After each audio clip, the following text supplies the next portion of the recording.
Estimadas y estimados doctorantes, en esta cápsula número 2 vamos a hablar de los medios de control de constitucionalidad o garantías procesales constitucionales. ¿Cuál es la relevancia de que nosotros platiquemos de este tema y que lo abordemos durante nuestro curso? La relevancia radica en que en la parte orgánica de nuestro texto constitucional se prevén mecanismos, juicios, procesos o procedimientos, instrumentos jurídicos que tienen una finalidad exclusiva: salvaguardar el orden y el texto constitucional. Entonces, toda esa serie de disposiciones fundamentales, principios, postulados que rigen al Estado mexicano, en caso de vulneración, en caso de afectación, deberán someterse a estos medios de control de constitucionalidad. Ahora bien, ¿cuáles son estos medios de control de constitucionalidad? Son 7. 5 son jurisdiccionales y 2 son no jurisdiccionales. Los 5 medios de control de constitucionalidad que son jurisdiccionales son el juicio de amparo, con fundamento, que tiene su fundamento en el artículo 103 y 107 constitucional; la acción de inconstitucionalidad, que tiene su fundamento en el artículo 105, fracción segunda; la controversia constitucional, que tiene su fundamento en el artículo 105, fracción primera; el juicio de revisión constitucional y el juicio para la protección de los derechos políticos electorales de la ciudadanía, cuya competencia descansa en el Poder Judicial de la Federación y tiene su fundamento en el 99 constitucional. Esos son los 5 medios de control de constitucionalidad previstos en México. Aunado a estos 5 medios de control de constitucionalidad jurisdiccionales, existen 2 jurisdiccionales. ¿Cuáles son? El juicio político, que tiene su fundamento en el 110 constitucional, y los mecanismos de protección de los derechos humanos, compuestos por la labor que realiza la Comisión Nacional de los Derechos Humanos y las 32 comisiones estatales de derechos humanos a nivel local, que tienen su fundamento en el artículo 102, apartado B. Entonces, aquí tenemos los 7 medios de control de constitucionalidad previstos en nuestro ordenamiento, en nuestro sistema jurídico mexicano.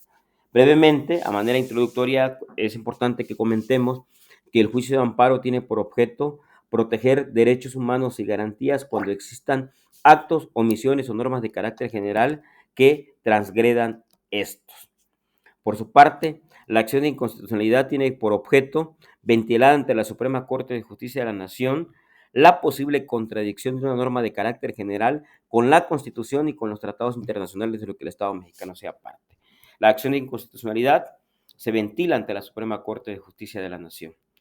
Tocante a las controversias constitucionales, ¿con qué tienen que ver las controversias constitucionales?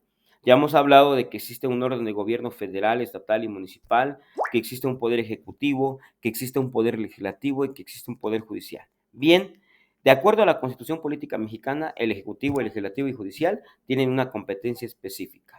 De acuerdo a la Constitución Política Mexicana, en el mismo tenor, la Federación, los estados y los municipios tienen su propia esfera de competencias y atribuciones. Ahora bien, cuando, en términos del artículo 105, fracción primera de la Constitución Política Mexicana, un órgano de gobierno o un ente invade la esfera de competencias del otro, imaginemos que la federación invade la esfera de competencias y atribuciones que le corresponde a los municipios, o los municipios la que le corresponde a las entidades federativas, o una entidad federativa lo hace con un municipio, o el poder ejecutivo respecto del poder legislativo, o el poder legislativo respecto del poder judicial.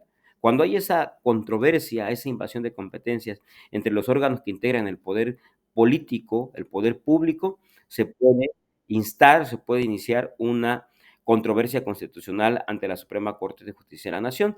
Por supuesto, ¿quién la inicia? Los propios entes contendientes, los propios entes en pugna. Ahora bien, ¿qué se ventila ante el juicio cuando se promueve el juicio de revisión constitucional? ¿Qué parte de la Constitución política se tutela? Se tutela los principios democráticos relacionados principalmente con el derecho a votar y el derecho a ser votado. Entonces, cuando en una elección federal, estatal o municipal, elección, bueno, que en este caso ya entraría en la elección integrantes del Poder Judicial de la Federación. Cuando en una elección se vulneran estos principios y estos postulados democráticos que rigen la vida en nuestro país, procede el juicio de revisión constitucional electoral. Ahora bien, cuando la violación implica eh, transgredir, cuando hay una transgresión al derecho a votar, a ser votado, al derecho de reunión y asociación política, qué sé yo, no me dan credencial de elector, no aparezco en el padrón electoral, no puedo registrar un partido político, no puedo formar parte de un partido político, no puedo conformar un partido político, no fui debidamente elegido como candidato o candidata, yo puedo promover un juicio para la protección de los derechos políticos y electorales de la ciudadanía. Finalmente, el juicio político va a implicar que cuando personas servidoras públicas de alto rango, vamos a decirlo así, por cuestiones de tiempo, cometan una violación en contra de la Constitución, procede el juicio político, que se ventila ante el Congreso de la Unión, Cámara de Diputados como jurado de acusación y Cámara de Senadores como jurado de sentencia. Bien, y finalmente el medio de control de constitucionalidad número 7 se conforma por la Comisión Nacional de los Derechos Humanos y las comisiones estatales de los derechos humanos de todas las entidades federativas.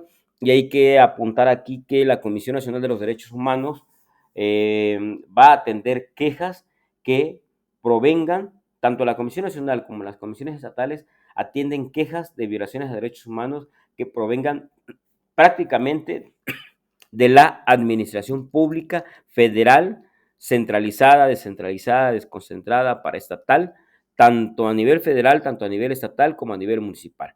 Si el asunto es federal, conocerá la Comisión Nacional de los Derechos Humanos. Si el asunto es del orden estatal, es decir, si las autoridades que violentaron los derechos humanos son de un municipio, por ejemplo, aquí del estado de Chiapas, o del gobierno del estado de Chiapas, conocerá entonces la Comisión Estatal de los Derechos Humanos. Bien, estos son pues todos los medios de control de constitucionalidad que, insisto, tienen como finalidad salvaguardar los principios, los postulados y las disposiciones de nuestro texto constitucional.